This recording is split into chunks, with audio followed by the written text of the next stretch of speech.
Hello, everyone, and welcome to episode 4 of the FPL Scoop here on Footywit. Yeah, it's a brand new season, a fresh start. And so I'm joined by Michael Sunday, also known as FPL Rooster. So, Michael, say hi to everyone. Yeah. So, as you well know, this episode was going on for last season, and we were able to run 3 episodes for last season. But for now, to begin this season, this is like an introduction episode as the season has not yet begun. So we'll just go through some major things that are going on in the FPL community that people are talking about. So let's just start off with the pricing of FPL this season, because FPL has done quite a confusing job when it comes to pricing the players. So what do you think of the pricing so far, Michael? I think normally as the game progresses year by year, you understand. So they have to set the standards high, you understand. So they have to make the game as in a little bit more difficult because tactically managers are improving year on year, you understand. So I believe where you finished the previous 2 seasons, you did better last season. So normally they are trying to make the game a bit more difficult for everybody. So by increasing the price as some of the players, I think they feel they should go to make the game more interesting. So that's my take on it. Yeah, right. But I think something they have done that is quite interesting is that they've moved value from goalkeeper and defense position. If you notice, Trent Alexander-Arnold finished with over 200 points, even higher than he did the season before, but he was still priced at 7.5 million. And Alisson, the premium goalkeepers, are priced at 6 million to start last season. They started at 5.5 this season. I think Alisson, Ederson, and Lloris. Yeah. So, and I think that this have affected us quite much because the midfielders are now priced higher. What do you think? What I think, before normally how we do set up our teams, like most of us, we normally use the midfield, you understand? We stock our I could midfield at a stretch, you understand? So but I think that was going to be almost practically impossible this season, you understand? So using 5 midfield, you're just killing your squad because I think you are going to be left with no choice but to use the 4.54 million defenders, so and things like that. So you have to just be very, very conscious when it comes to defending, you understand? So that's why your team structure is very, very much needed. You don't have to neglect that part. I think the pricing has affected the team structure this season definitely. Because sometimes you want to. I've seen formations like 5 at the back formations, and that's terrible. Having 5 defenders at the very back. Terrible. Yeah. I can't. So okay. Okay, so going forward, let's look at, because I feel the price has affected midfield. We now have a few 8 million midfielders who are quite good. So I'm looking at 4 of them basically. I've drafted out some stats for 4 of them. And looking at starting off with Maddison. Maddison was among all the 8 million players, 8 million price players at midfield. Maddison is the one that had the least start last season. The least matches to play, and finished top among all of them. So he finished top with a score of 181 points, which is quite interesting. So what do you think of Maddison generally? Yeah, Maddison is in my team. Yeah, so I really fancy the guy. I fancy Maddison a lot. I like the guy because he's a very kind of explosive asset, and he's not in everyone's team, you understand? But Saka, we know Saka is going to be in everyone's team, definitely. So normally what we're fighting for to get the higher for example now I think I got 7,000 something, and so this is where it's going to come into play, you understand? So definitely Saka is going to be more owned in the FPL community. So making his chances your point increment, you understand, won't be significant compared to having when Maddison is being explosive for you, giving you points. So I think that's the reason why I choose to start with Maddison for this season. So, and if you look, their XG per 90 isn't too much. Yeah. Yeah. Yeah. So it's interesting. I fancy Madison quite a lot too. I am a personal fanboy of Madison himself for like All two right. seasons to come in now. So, but this season is Yeah. proving to that it may well be difference because he is going to have more minutes to play, and Leicester not in Europe, so definitely he's going to have more minutes to play. Even with 28 stars, just 28 stars, he finished last season with a total of 12 goals and 8 assists, which is mind blowing for that kind of player. And comparing him with the likes of Saka that only had 11 goals and 7 assists is something that you definitely know who you are picking among the two of them then. But this is just looking at Yeah. last Yeah. season stats. So going forward, we looking forward to how they will play this season. So now Yeah. let's just quickly compare two other 8 million price defenders who are two midfielders that came into Premier League as at January last year, like January All right. transfer windows. So this is Dejan Yes. Kulusevski and then Luis Diaz. Comparing All the two of right. them, Kulusevski was explosive for Tottenham, I think, because he came in and was brought into the side as an integral part of the whole thing. So, but going forward to this season, what do you think of Kulusevski? Yeah, I think like with the signings Antonio Conte made, definitely there's no way you have Richarlison in your team and you won't like say you won't play him. So definitely, Richarlison coming to the team now has affected the chances of Kulusevski because there's Kulusevski. Lucas Moura obviously. So definitely his minutes. I know last season, even though he was like explosive, very explosive, his minutes weren't like that, as in that complete for what FPL managers would wish he had. Like he was being dropped a lot. And so now looking like now that Conte has gotten Richarlison, so I know Richarlison is a new player coming into the squad, so you have to make him happy to integrate him into the team better. So I think Luis Diaz. We are going to be having Diaz is going to get more minutes. So personally on that aspect, I'll be looking towards Diaz. Okay. Cool. Yeah, but about Kulusevski, I personally think he may have his minutes managed, but I still don't think Richarlison is one player that Conte we want to put in his side for every game in the Premier League because I feel it was brought in for squad depth sake. They lost Bergwijn. Yeah, I think Bergwijn went to PSV or so they had to replace him. And they needed somebody like a backup for that number 9 position if Kane is not fit or something. So I feel like he's a backup player more. But anyway, we hope to see how Conte will use him. You wanted to say something? Yeah. I wanted to say something about this same situation. The way Antonio Conte plays this kind of football. Like he doesn't care. Yeah. Kane usually drops deep into like the defense line. So and if you watch their Tottenham football last season, you see when Kane drops deep, you see Lucas Moura or you understand? So I think personally it's going to really affect Kulusevski a lot. That if Richarlison can play on that, like we've seen it with Everton, like he normally plays from the flank, he plays direct. That when there's no Cavella, when he plays direct, then he plays from the flank. And if you watch his ball, it's more explosive when playing from the flank. So I think I know definitely these players they will try of position. I know definitely Richarlison has more fitness. Conte is a more kind of fitness demanding manager. So Richarlison has all these things. So I think as time goes on, I know he's clinical in front of goals. So I think he's going to as the season progresses, he's going to start reducing the impact Kulusevski is going to have. So that's why I prefer Luis Diaz because Luis Diaz doesn't feel threatening in that position. Yeah. No problem. We look forward to how they will line up and go on to the season.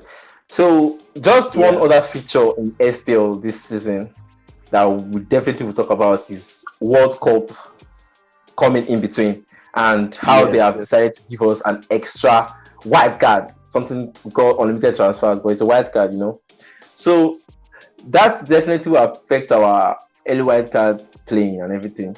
So the World Cup comes in between game week 16 and game week 17. So with that, we're definitely looking to play our wild card early on, maybe talk of game week 8 to 9. Or what do you think?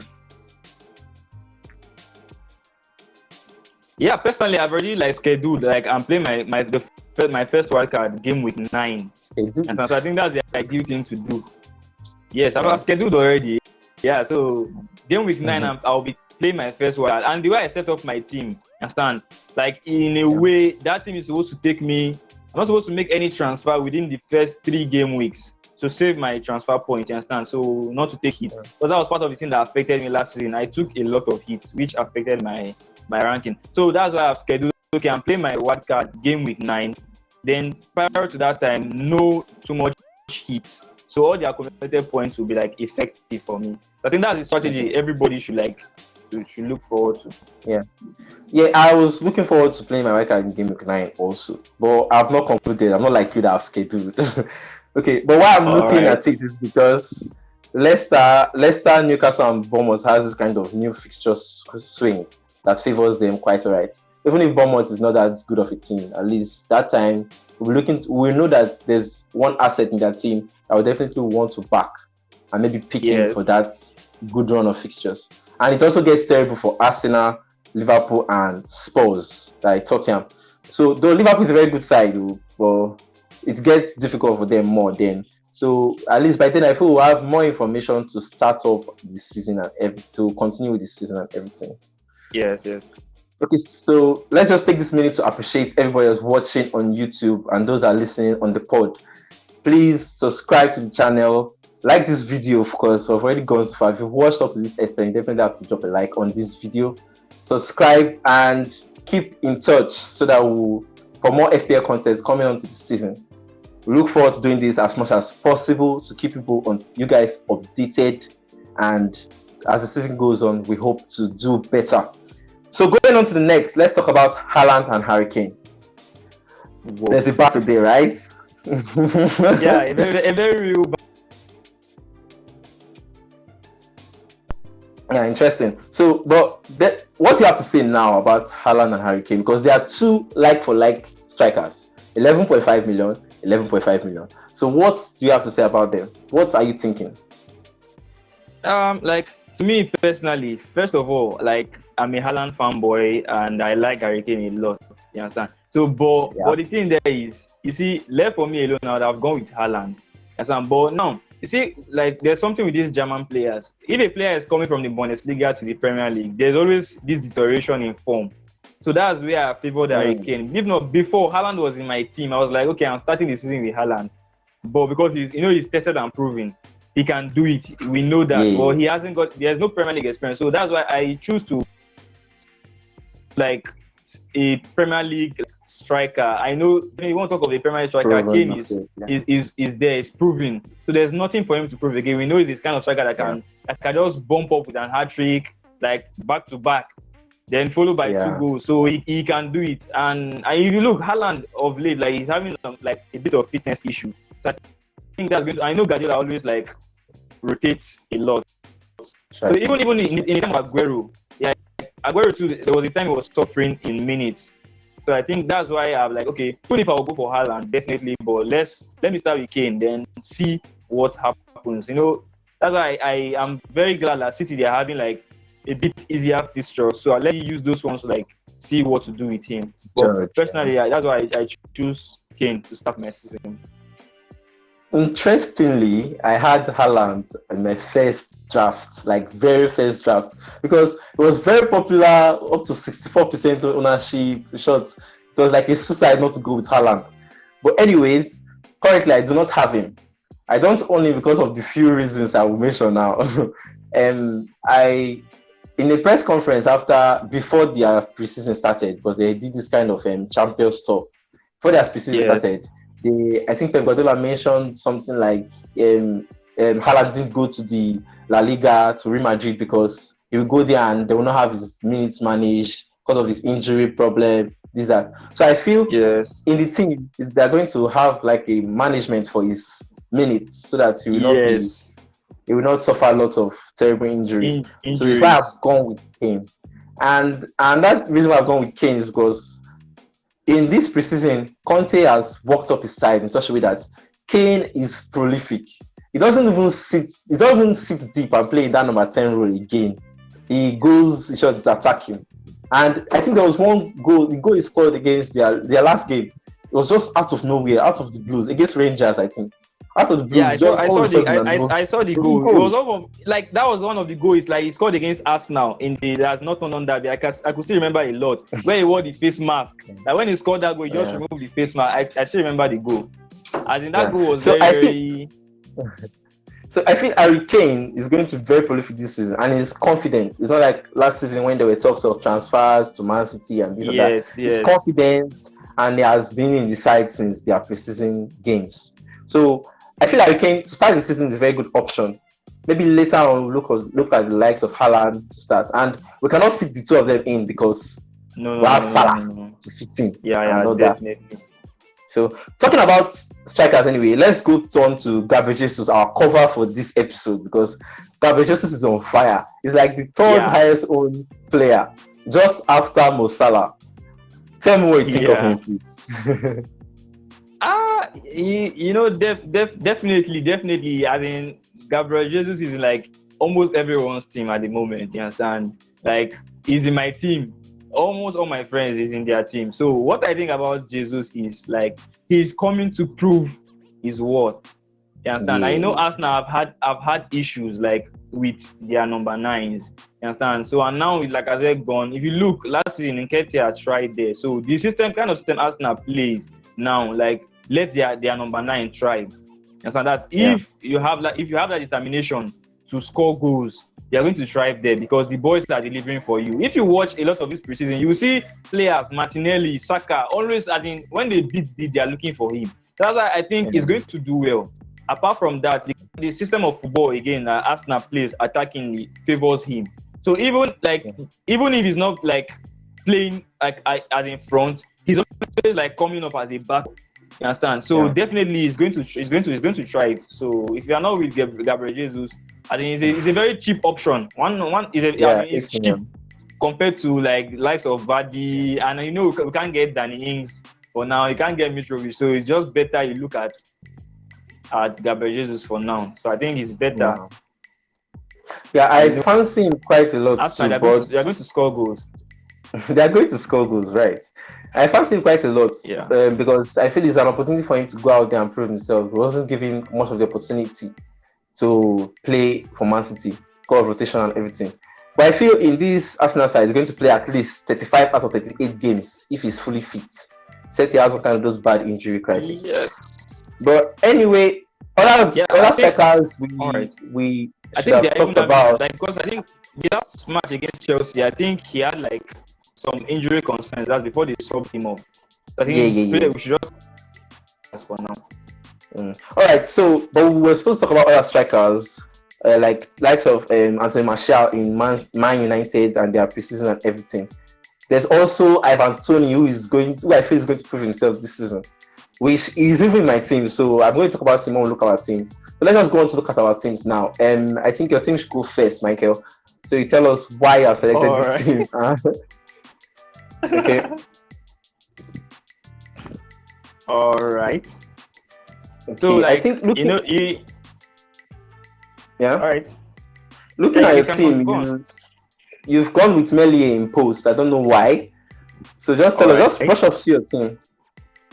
Okay, I've gone with Melie in my goal. You understand? So although I'm not like normally the plan is like what I see there is if I let me just give you the analysis of why I went with Melie in my post. Now technically, just consider this now.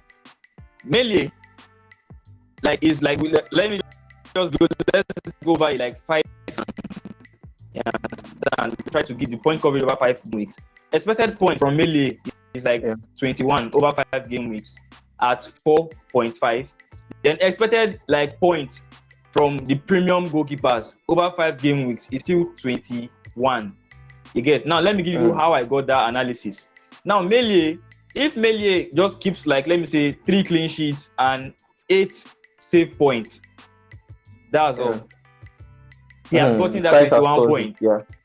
Yes, but now look at the premium. They only get clean sheets without like save points because like the premiums they're always well covered. Their defensive line is covered by their defenders. Yes. So and even if they don't have like much save to save, no save points, no bonus points. So I think just what you just be praying for, just like for Melia to just get like and just clean sheet, 3 points, and that's you're covered for that 5 games. Remember, I told you like my team, I don't want to like alter my team for the first 3 game weeks. So I'm going with like something very, very good. And ideally, even if you don't want to go with Melee, there are other like 4.5 goalkeepers you can still use in that aspect. So just quite good. Just run us through the whole team and just tell us your ideal major points, and let's just wrap. I think we're almost on this time. All right. Okay. Yeah, I have Perisic. You know, like Perisic is like he's very explosive. He's going to be playing as a wing back. We know how like he's very, very explosive even for Croatia, for Inter Milan. He has done it. I know he has played under Antonio Conte, which is going to be capable because he knows what the manager. No, nothing much to say there. Like we know.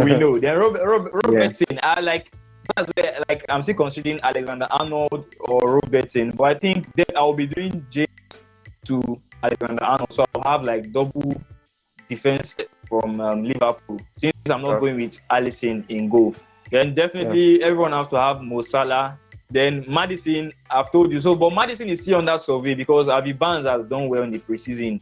You understand? So definitely I'll still like look like at Harvey Barnes because I've been doing well. And one player again, I'm looking for a way to put him in my team is Dewsbury Hall, still from Leicester. As in throughout the preseason, he has done well, and he's playing from like deep. So and if he starts the matches like deep, then along the line he takes up that Maddison position. I think he has gotten 2 assists. I think three assists. That's during this preseason. Altogether 3 assists.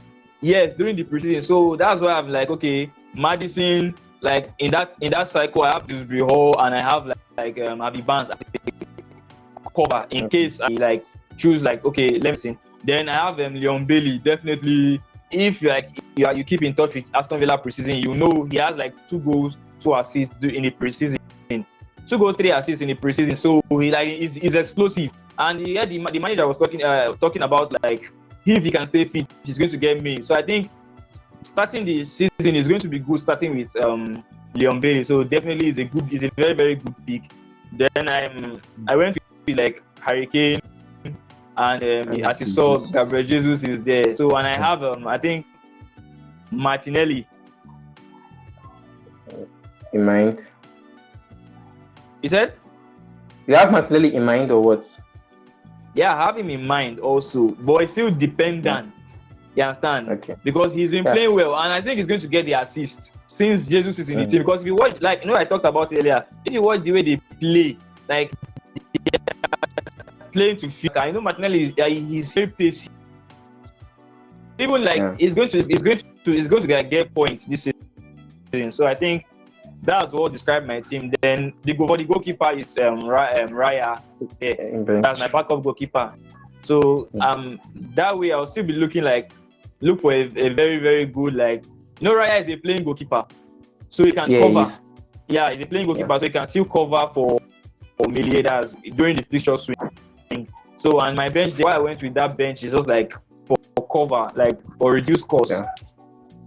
Yeah, so that's just like my team. Okay, so let's just go on to mine. My team, I've started with Ederson in goal. Back 4 of James, Trent Alexander-Arnold, Zinchenko, and Robertson. Then I have 4 players in midfield: Salah, Maddison, Neto, and Rashford. Then up front, I have Tony and Kane. This is so subjective to change, but just to talk about Ederson, why I started with him, I'm thinking to just start the season with either Ederson or Alisson, all depending on how I can start. But I'm starting with a premium goalkeeper because I may have the opportunity to play my wild card in game week 9 or so. So I would definitely look forward to restructuring then. Then James is under subject to change because Chelsea hasn't been proving their defensive prowess in preseason. So we'll look forward to how it can be. Personally, right now, I would rather have Chilwell over James. But James is still one of my team. Then why I have Zinchenko there, Trent Alexander-Arnold and Robertson are pretty much for no obvious reasons. But why I why I have Zinchenko there is because sometimes I feel there are rumors going about that he can play in the midfield role, and the talks that Arteta is going to kind of start him in midfield in some games. So I feel for a defender who is going to play in midfield roles, it's going to be something we have to capitalize on. And then for Robertson, Robertson is definitely going to meet that 190 something points again this season. Sure. And for a defender, it's going to be so much value. So I feel instead of just going, I had the choice to go between Luis Diaz in midfield or Robertson.